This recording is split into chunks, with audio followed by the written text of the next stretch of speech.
मित्रांनो, Fallopian tubes ज्याला आपण गर्भनलिका म्हणतो, ह्या जर बंद असतील तर ते ओपन करण्यासाठी किंवा गर्भनलिका चालू करण्यासाठी जी तपासणी आहे किंवा जी ट्रीटमेंट म्हणा किंवा जी सर्जरी आहे त्याला डायग्नोस्टिक हिस्टोलॅप्रोस्कोपी म्हणतात.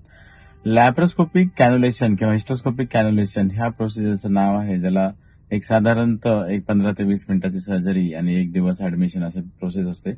प्रोसेसचा खर्च साधारणतः ह्या हॉस्पिटलनुसार बदलत असतो. एक 10 ते 15 किंवा 20-25 हजारापर्यंतचा खर्च घेतला जातो.